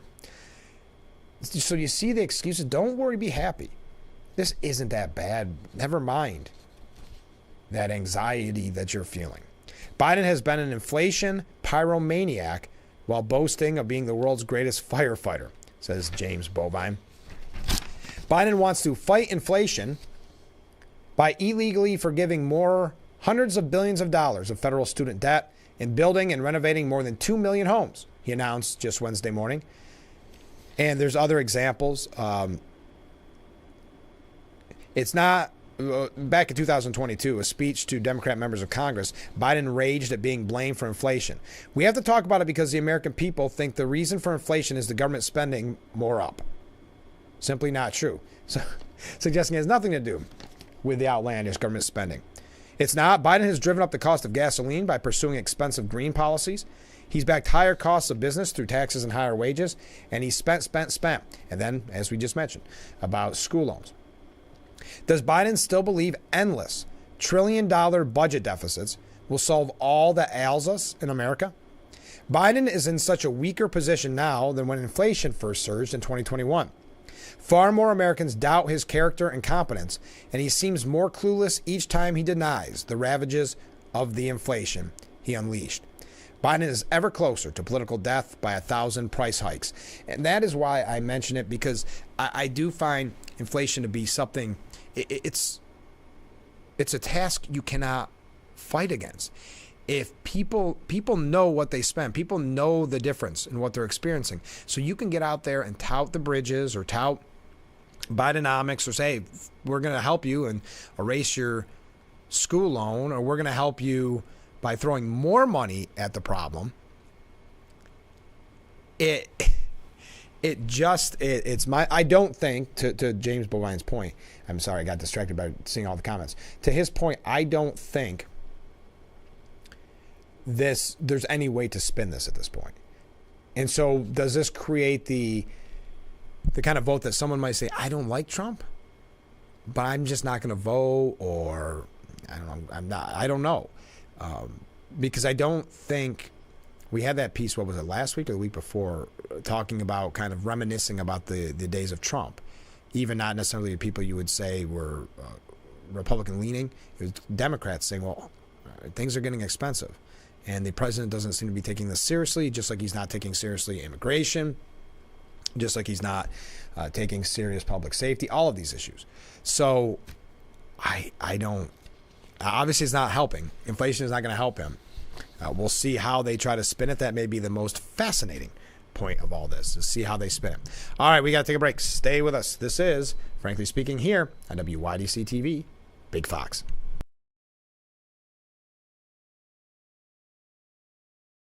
Isn't your wellness important? Don't you want more energy? Now's the best time to make every day better and relieve those achy muscles and pains than with the Hesselson's Hot Tub. Hesselson's has hot tubs in stock and available for immediate delivery with unbelievable savings. Hesselson's offers 0% interest-free financing for up to 5 full years. Hesselson's carries the only hot tub brand in the industry with the exclusive freshwater salt system that is eco-friendly and easy to use and only enhances your hot tubbing experience. Come in today and see why your next hot tub should be a Hesselson's hot tub. And remember, it's always fun to poke in the corners at Hesselson's. The average cost of hearing aids is nearly $5,000. But now you can buy a full pair of rechargeable, wireless, nearly invisible, easy to use, very comfortable hearing devices for only $99.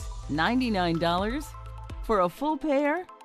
Yes, but only from Audion. Audion Adams are trusted by over 300,000 customers nationwide. My Audions really have been a godsend to me. Audion Adams are tiny, but powerful and nearly invisible. It's small, it's easy to use. Audion Adams can be sold over the phone today without having to see a doctor or audiologist. Order your full pair of high-quality hearing devices for only $99 right over the phone. Call 1-800-371-8993. 1-800-371-8993. 1-800-371-8993. Getting video for a commercial used to be extremely expensive, but not anymore. WYDC TV Big Fox now offers the Twin Tiers amazing aerial video for your business. We do it with our state-of-the-art drone and commercially licensed aerial pilot. Beautiful HD aerial video and pictures custom-made for your commercial. Call or email now to advertise on Big Fox TV and let everyone see your business in a whole new way. Set on Fox. It's the annual Scarlet and Gray game. The new era begins today. In a pivotal year for head coach Ryan Day, Ohio State looks to rise to the top of college football once again. Are you kidding me? Who will be the next Buckeye QB? Wow, how about that? Or the next great receiver? Buckeye Nation has been waiting for this moment. It all begins with the annual Ohio State Spring Game. Saturday at noon Eastern on Fox.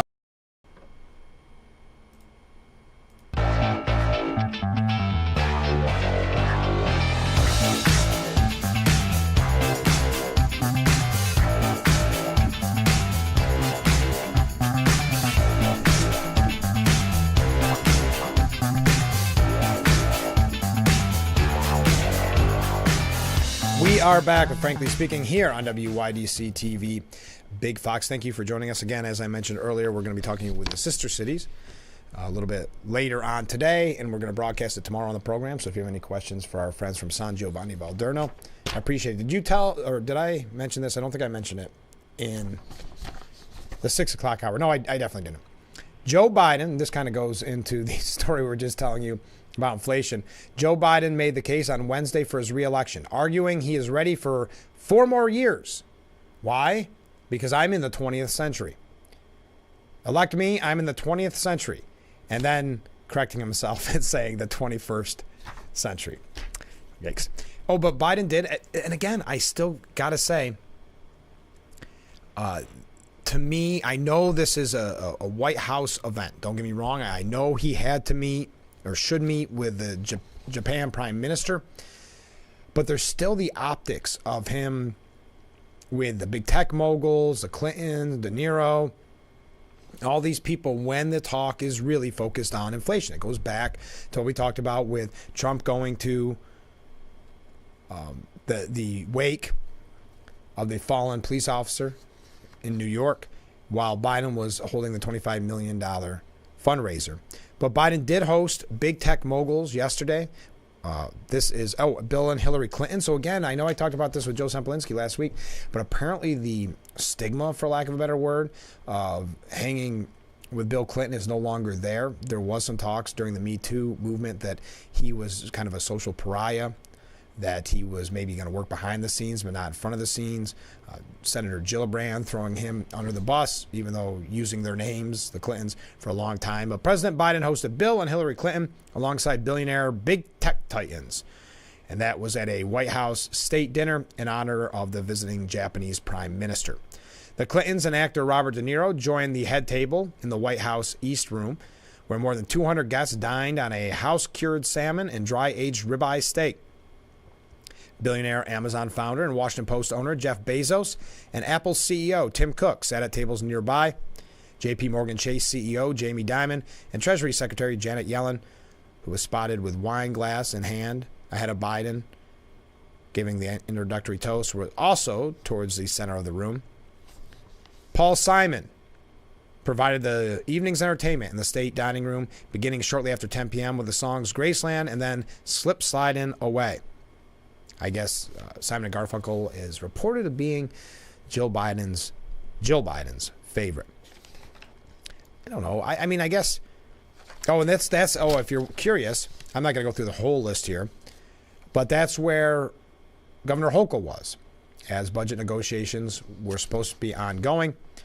4 governors, all Democrats, received invites. Governor Kathy Hochul of New York, Josh Shapiro of Pennsylvania, Roy Cooper of North Carolina, and Tony Evers of Wisconsin. Oh, interesting, though. Senator Bill Hagerty, a frequent Biden administration critic, was also on the list, along with 2 of his Democrat colleagues, Jeff Merkley and Mazie Hirono. Hakeem Jeffries was also invited. So that's where Hochul was at that state dinner. Now, enough. Do I have time to look at these comments? Frankly, inflation has increased by 21% since Bidenomics began. National media smoke screens this reality. Yeah, you know what's interesting about that? It is kind of fascinating when you listen. I'm no economic expert on how to do the numbers, but the numbers are so easily, obviously, as we talk about so often with polls and stats, so easily manipulated. So again, it goes back. Even if you look at, and I never thought this was a good move either by Biden, and they seem to kind of pause talking about this, but shrinkflation, or however he called it, I think it was called shrinkflation, meaning you go and you buy the big bag of potato chips, and there's only about 5 actual potato chips in there, but that's the same cost. And he was going on and on about that. And that is what else about inflation. So I never understood why he was embracing that, except for the fact it kind of played to his far left because he tried to attack, quote, big business or the businesses who were doing this, not his own policies that caused that inflation. And let's see. Okay, here we go. Here's a comment. Back when I was young, you could vote the Communist Party ticket for Gus Hall, who ran for president 5 times. Now all I have to do is vote Joe Biden, and you are voting for communism. That's from a viewer. Thank you. Keep those comments coming in. I have a frog in my throat this morning. I apologize. I think it's the weather. So we're going to talk about the border as well. And because these are, let's face it, inflation, the immigration crisis, These are major issues on the mind of voters. What are they going to do about it? If you join us in the 6 o'clock hour, you'll see that I was questioning some of the Democrats that are kind of outspoken on border issues now, as it nears November, that now they see a serious problem, even though it's been the same for 3.5 years, an open, porous border. So we're going to talk about Biden, quote, actually looking to fix the border at last, end quote. That's the headline from the Post editorial board. We also then will go to some issues here about Trump. And I know we talk, sometimes I forget to recap, and I don't want to recap the full show or anything, but I would like to recap some of the questions that I asked during the 6 o'clock hour. One being, do you think Mike Johnson is going to last after they shut down that vote yesterday on security? Do you think Trump will back him as to not create this chaos before November? And the other, what was the other question I asked? I asked a lot of questions in the 6 o'clock hour, but Mike Johnson kind of fascinates me, and I know I asked Tom Reed about it yesterday as well. It just is something I find very interesting to see if he'll, because if you're Kevin McCarthy, you got to be saying, what happened? How's he getting so much time? And I don't think Mike Johnson, just to highlight it, I don't think he's doing a bad job. I think he's a good guy. So that's why I watch it kind of closely. So you can weigh in on those issues. I also appreciate all the comments we've been receiving about the debate. I, again, don't feel there'll be a presidential debate, but if they do talk Biden into doing one, or his people into letting Biden do one, I think that's where things get interesting. Because if it goes very poorly, will you see a scenario where they do finally say, you're going to have to step down because you're going to blow this thing? Or do they have a scenario where they say, and this is my thought, where they have a scenario where they say, we're not giving Trump the platform, we're not going to let him go up there and talk as extreme, so we're not going to do the debate. That's my theory, and I don't know why I'm asking so early out. It's early, but I like that question. It's a fun mind game. When we come back, we're going to talk about immigration. We're going to talk about Trump, so stay with us. This is, Frankly Speaking, here on WYDC TV, Big Fox.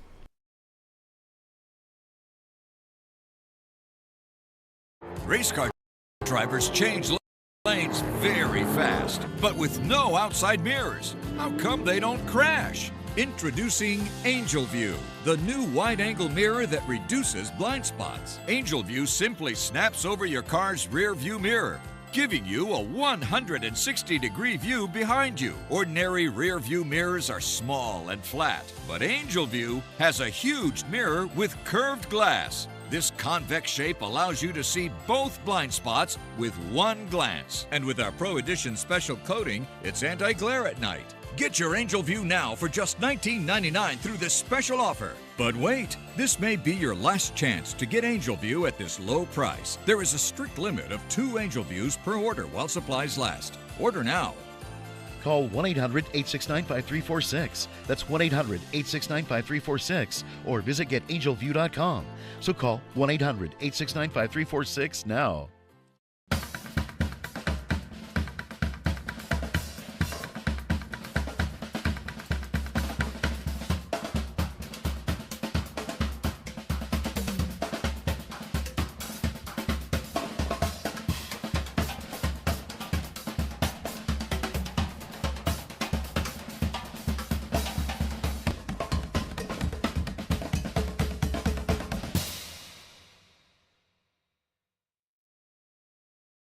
In a game of few words. Urkel, glasses. Nerd. It pays to know your nerds. If you guys didn't get nerd with me sitting up here on this show, 25 words or less. Weeknights at 5 and 5:30 on Big Fox. Sheldon and Missy face off in... Why can't we watch DuckTales? Because we don't learn anything. Book smarts versus street smarts. Is it working? Are you feeling motivated? Very. It's the battle of twins. Life is so confusing. I always hoped it would be easier for me when I grew up. It's gonna be all right. You were faking. Bazinga. Young Sheldon. Weeknights at 6:30 on Big Fox. The Fox Sports app isn't just any sports app. Your teams, your highlights, your scores. Get more of what you want. To the end zone. Stream your teams live. It's free with your pay TV subscription.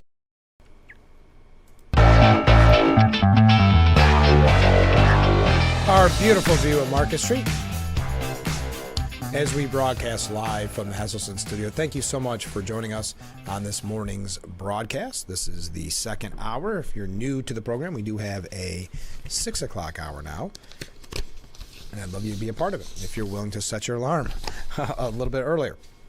I mentioned San Giovanni Valderno Sister City students are in town, and we're going to talk with them on tomorrow's program. And I mentioned this earlier on, but there is the information for the upcoming fundraiser. It's on Tuesday at the Corning High School. Come for dinner, stay for the performance. Dinner's from 4:30 till 6:30, and the concert's at 7 o'clock. And that concert is with pianist Andrea Turini from San Giovanni Valderno, Italy. And he is going to perform some amazing music. So I wanted to mention that before we move along here. And if you have any questions for the students or for the faculty or for chaperones or whoever is going to be in the studio with us, please feel free to get them to me ahead of time. I am going to record that interview because their schedule is so busy. I'm going to record that interview a little bit later on today. So before we start talking about what Biden is going to do, it's articles like this that have created this anger about the open, porous border and the sanctuary cities. We've seen what New York City is dealing with being a sanctuary city. How about this out of California? A Colombian sex offender in the country illegally was released onto the streets by California authorities rather than sent for deportation due to sanctuary state laws. I'm not going to give you all the information on what this person did, but 15 months later, he was freed by San Bernardino County, and a request from ICE to be notified police was not honored in accordance with state laws. Wow. California Assemblyman Bill Asalee said on Twitter that San Bernardino was forced by the sanctuary state law to protect this pedophile. The California Values Act of 2017 limits the amount state law enforcement can cooperate with federal authorities on immigration issues, including preventing cops from asking about an individual's immigration status and telling Border Patrol or ICE when a person is released from custody. Okay. Now, let's talk about Biden's position on this. President Biden is talking about maybe finally doing something about the border, and it only took him a bit over 3 years. This is coming from the New York Post. In a Univision interview on Tuesday, Biden teased that he's considering signing an executive order by month's end to drastically tighten up the southern border using authority granted in Section 212F of the Immigration and Nationality Act to ban any migrant who crosses illegally from applying for asylum. Now, if you recall, though, that was what Trump had used, and they called that the Muslim ban. Do you remember that? When President Trump used this provision in the falsely labeled Muslim ban, the justices upheld his legal authority to do so, writing that his provisions would work. You don't need all the lawyerese. Will anything come of it at this time? White House leakers told the news site Axios that such an executive order is likely to be by the end of April. I'll believe it when I see it, because if you recall, he was going to do that. Didn't they say ahead of the State of the Union? There was talks of it. But anyway, I'll continue. He says he's unsure whether or not, this is Biden, whether or not he has the power. Some are suggesting that he should just go ahead and try it. And then he said, and if I get shut down by the court, I get shut down by the court, which is utter baloney. The language of Section 212F is perfectly clear, granting the power to suspend the entry of all aliens or any class of aliens whenever the president finds that the entry of any aliens or any class of aliens into the United States would be detrimental to the interest of the United States. That's an exact quote. Some lower court judge might find some excuse to overrule that, but most of the Supreme Court can read. Plus, President Trump used it repeatedly in multiple executive orders, ones Biden rescinded right after taking office. And that's the point. Right after taking office, That was one of his campaign points. I am going to get rid of these executive orders, and that's when we had the borders opened, essentially. And the White House leaked heavily back in February that it was looking at an executive action on the border, only to back off when the Democrat left erupted. Instead, Biden decided to pretend he was powerless because Republicans wouldn't pass a bill spelling out new powers. I don't think that worked as effectively as they thought it was going to. They claimed it helped that one race, the special election. I don't think so. I think the American people are saying, how can you blame Republicans on this when they've been screaming about the border from day one, as soon as you got rid of these executive power or executive orders? So I'm not really sure if that was playing out as well as they thought it would. I know that's, in my opinion, that's why you're starting to see more Democrats coming out and saying something has to be done, because they're hoping to convince you that they've been worried about it since for 3+ years. But that excuse isn't working. The New York Post is suggesting that idea that, well, Republicans have to give me new powers, and basically completely give in to this bill that does not help, that is essentially not ineffective in the way the Republicans want to do things. It was not a good bill. But the issue is still killing him in the polls, so he's floating another trial balloon about doing what he's always been able to do. That's why I also find it interesting. Well, maybe at the end of April. Why not now? If you're really seriously concerned about it, why not today? You know that power is there. This time, he might even overrule the staff that demanded open borders. As Franklin Foer's book revealed last year, Biden opted to heed the staff back in 2021, despite saying that moves to increase the number of people in this country are kind of crazy. To be clear, we hope he quits playing helpless, says the New York Post editorial board, and acts for the good of the nation. Will the voters forgive him for letting in terrorists, criminals, and drugs, along with the millions of asylum seekers who will cost taxpayers an estimated $451 billion a year? Will voters forgive that?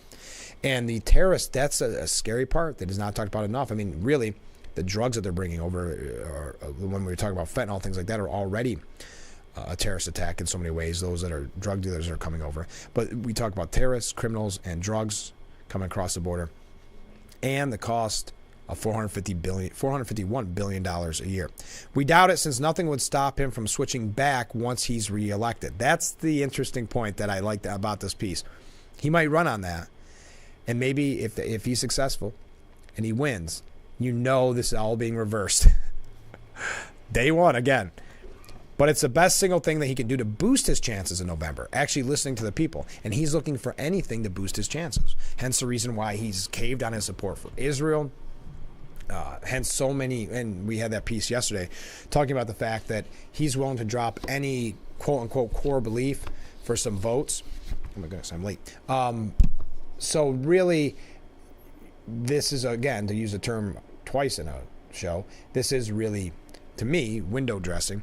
And that's what Mark Krikorian essentially says in this as well, that he teases he can do something he always could do, which is close the border. It's election season coming, and Biden's opponent is Mr. Build the Wall himself. So the administration has to do something. And then he goes on. You can find the full piece for yourself, even though I'm running late. You can find the full piece for yourself. But if you look at some of these numbers, during the first 3 years of his administration, meaning Biden's, about 3.5 million people with no right to enter the United States were released into the country by Biden's DHS. There are another 2 million gotaways, border jumpers that agents saw on remote cameras or otherwise knew about but couldn't stop. On top of that, there are unknown number of foreigners who infiltrated the border without anyone in authority knowing about it at all. No country in history has ever allowed an illegal flow of that magnitude across its border. Biden created the disaster immediately upon taking office by unraveling all the border stabilization measures that Trump had put in place. Nonetheless, a president who cared about the rule of law and national security would have acknowledged his error and acted immediately to stop it. Instead, all we got were assurances that all is well. Please remain calm. And now that looks to change as we near November. Let's take a short break. Stay with us. We'll be right back with Frankly Speaking here on WYDC TV, Big Fox.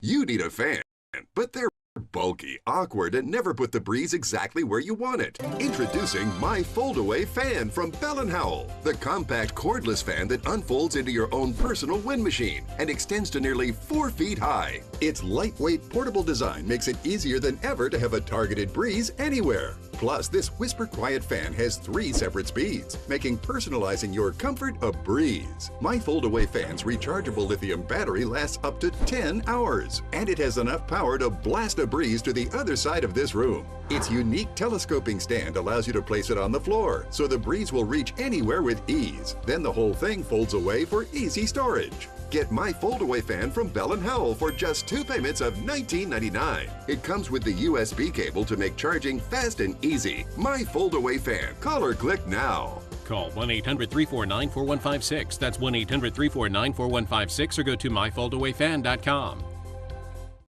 It's a new season of Sherry.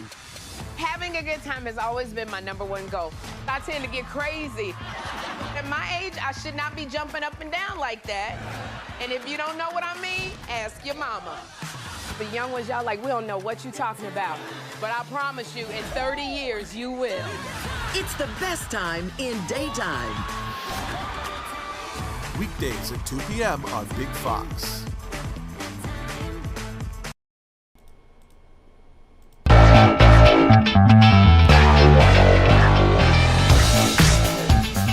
Welcome back to Frankly Speaking, here on Big Fox. I'm your host, Frank Acom. I received this message from a viewer. I watched a YouTube video of Senator Kennedy speaking to Mayorkas. Yeah, did you see some of those back and forths? Wow.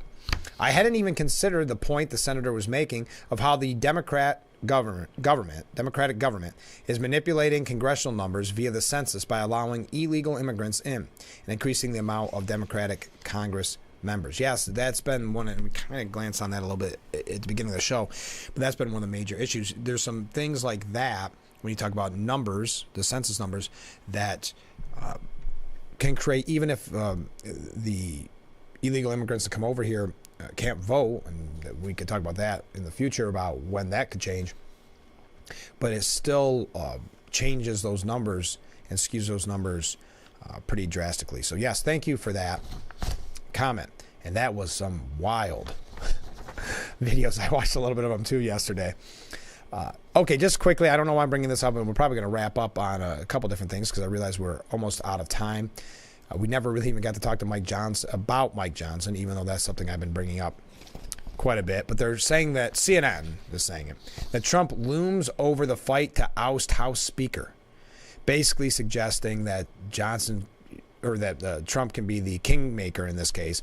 Johnson has made plans to trek down to Mar-a-Lago on Friday to appear at a joint news conference with a former president to deliver remarks on election integrity, a topic Trump cares deeply about. The development was first reported by CNN. Meanwhile, Johnson's allies have asked Trump to publicly support the speaker or at least stay out altogether of his back and forth with House Republicans, according to multiple sources close to both Johnson and Trump. And people have also been counseling Johnson to keep Trump in the loop on a yet-to-be-released Ukraine aid package. So I guess time will tell on that. We've got to take another... No, okay, I'm all right. But they're calling him the beleaguered speaker at Politico, suffered a fresh defeat as conservative chafed at his opposition to a plan for requiring warrants and certain wiretapping queries, among other issues. House Republicans brought down their own speaker's third attempt to reauthorize a controversial spy power on Wednesday, marking a fresh blow to the perpetually embattled Speaker Mike Johnson. Perpetually embattled. You've got to say, yes, it is. He is in a way, but not really. Okay, they've had some failures on some bills they put up, and you don't like to see that. It's not good optics. But boy, it's nothing like McCarthy just instantly getting the boot. There's been, the rumors, Marjorie Taylor Greene and others going after Johnson. But I hope, and I know this is why I keep bringing it up, I hope they see that we've got till November. Can we last till November? So the chaos, and I hate that term chaos because I know the media uses it all the time, but you understand what I'm saying. The media, because it doesn't even matter at the end of the day what it all boils down to. The media has a field day with it, a circus with it. And especially if, and it looks more likely to happen at some point, that Hakeem Jeffries gets it. if we keep doing this because we have such a slim majority. So the party could, let me take a step back. GOP leaders are now scrambling to find a path forward after 19 House Republicans blocked a plan that would reauthorize and change Section 702 of the Foreign Intelligence Surveillance Act, which allows the intelligence community to gather and sort the communications of foreign targets without a warrant. The party could try again to take up the bill as soon as Thursday, although no new plans materialized after Wednesday's second private meeting of the day, which took place following the failed vote. That's the one problem with these failed votes, because the media loves to run with it and go with the kind of the behind the scenes. They're scrambling this and they can't get anything done. During the meeting, Johnson suggested that he might try for a second time to start debate on the surveillance bill this week. He said afterwards that he plans to meet with his nearly 20 holdouts to try to flip them by Thursday. That's a high hurdle given the deep division among his members. Johnson told reporters after the meeting, "We're going to find consensus to talk to a few of the members who are most vocal tonight through the evening, tomorrow morning, if necessary, and we're going to try to find a way to unlock the rule." Lawmakers, aides, and outside advocates are watching closely to see if he will try to pass wiretapping legislation, either a stopgap patch or a full reauthorization, by leaning on Democrats instead. All right. So I didn't even ask this question either. I'm sorry. I always do this right at the end where there's about 5 articles I want to bring up. Now, this is where I mentioned earlier where Nancy Pelosi says that this is just horrible on the world front. Did I lose that? Unbelievable. That's the kind of day it is. That she's saying that it's caused so much chaos in the world, and we've lost standing in the world because of House GOP and Mike Johnson. So your thoughts on that? But we do have to take a break, so stay with us. Our last break, and we'll be right back after this. Oh my gosh, I'm running late. Stay with us.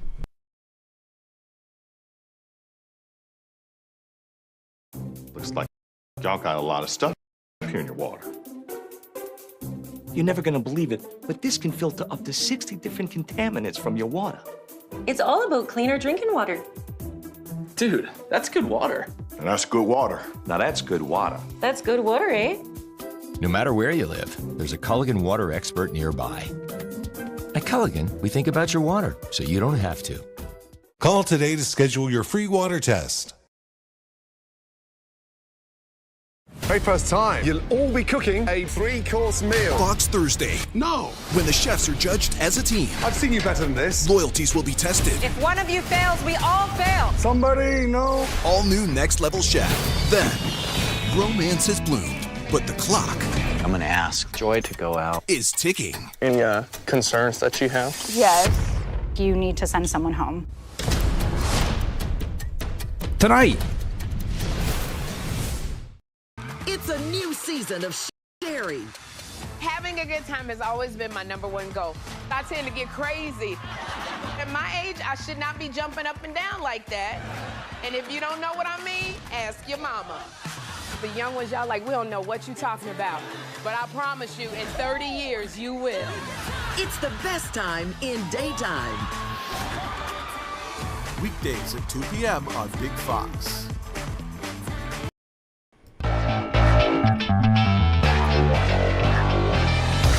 And we are back with Frankly Speaking here on WYDC TV. Big Fox just wrapping up this morning's edition. As I mentioned, San Giovanni Valderno, Sister Cities. Kids will be in the studio on tomorrow. Well, today, but we're going to play it on tomorrow's show. So if you have any questions for them, get those in as soon as you can. Trump yesterday ordered 30 milkshakes for customers at Atlanta Chick-fil-A and also some chicken. This is coming from the New York Post saying, wow, what good-looking people. I love those. What you have there, that's art. Pointing at the female employee's nose piercing. What a weird thing. Can I have 30 milkshakes and also some chicken? We're going to take care of the customers. They were getting ready to celebrate, I guess. Trump said yesterday, I know this is a big news story, Trump said yesterday that he wouldn't sign a federal abortion ban.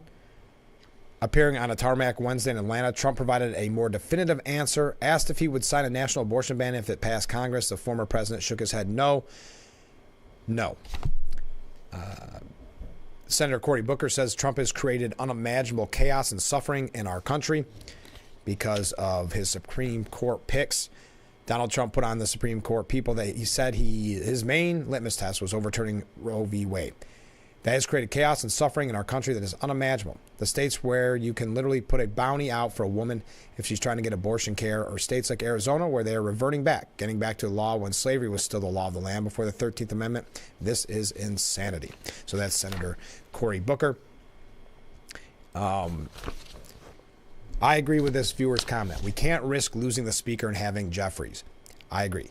That's kind of been my opinion for quite some time, because that scares me, and also the optics of that and how they can use that in so many ways to really criticize and ridicule the GOP before we enter Election Day. We are out of time. My goodness, it goes so fast on this program, and I can't thank you enough for being a part of it. You can always reach out after the show, whether it's questions for San Giovanni Valderno Sister Cities kids, or whether it's just comments in general. Questions, comments, concerns, criticisms. You can reach out to that number on the bottom of your screen. That is 24/7. So please feel free to get a hold of me at any time. I would love to hear from you. And I would say, does that do it for us? Oh, I do have a second here. On tomorrow's program, like I said, San Giovanni Valderno Sister Cities. We've got guests coming up next week as well. I'll highlight those as it nears. But if you have any suggestions for guests, please let me know. I always like having people that affect you, your mayor, your town council, something like that. So please reach out at any point. And thanks again for being a part of the show this morning with your questions and comments, or just if you watched and just if you enjoyed it. We are starting at 6 a.m. now. That's a recent change. So we're 6 to 8. Right here on WYDC TV, Big Fox. Have a great day, everyone, and we will see you tomorrow morning, bright and early. I look forward to it already.